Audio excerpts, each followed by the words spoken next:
আপাই দিয়ে আসেন আমি 5 পর্যন্ত দিতে পারবো, বুঝছেন? এর বেশি আমার সম্ভব না।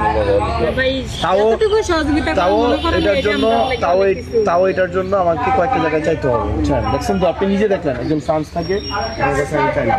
আমি তো এমন না যে মানে ধরেন আমার সরকারি জায়গা থেকে সরকার আমাকে প্রত্যেক বছর 10 লাখ টাকা দিবে দান খয়রাতের জন্য।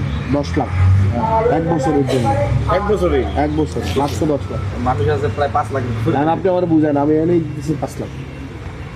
এই যে মসজিদ বাঁধতেছি ঈদগা, সেগুলো সব মিলাই দিব 10 লাখ, বুঝছেন? তো আপনি শোনেন, আপনি 5 লাখ টাকা, এর মাঝখানে কিছু আমার বড় ভাইয়ের টাকা আছে। এই যে দেখলাম এখন কথা বললাম, উনি ফ্রান্স থাকেন, উনি কিছু টাকা দেবেন। একজন আছেন আমাদের ফারুক ভাই, উনি কাতার থাকেন। ওই যে আমি যার বাসায় থাকি, জাহিদ ভাই আছে,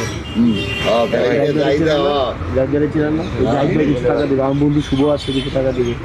এরকম কিছু কিছু টাকা নিয়ে 5 লাখ টাকা হবে আর কি। এই 5 লাখ টাকা আমি আপাতত দেই মার্চে আপনাকে, আপনি কাজ শুরু করেন। আর আমি আমার লিমিটেশন, আর এখানে তো ধরেন আরও অনেকে আসে না। সাব্বিরদের ঘরটা দেখছেন আপনি? ওই ঘরটাও খুব খারাপ অবস্থা। সাগরদের ঘরটা দেখছেন? সাগরের যে সাগর গেছেন আপনি? সাগরের ঘর মানে 2জন মানুষ থাকা যায় না। ইয়াসিনদের বাসায় গেছেন? আমরা সবাই মিলে একটু করে চেষ্টা করতে হবে।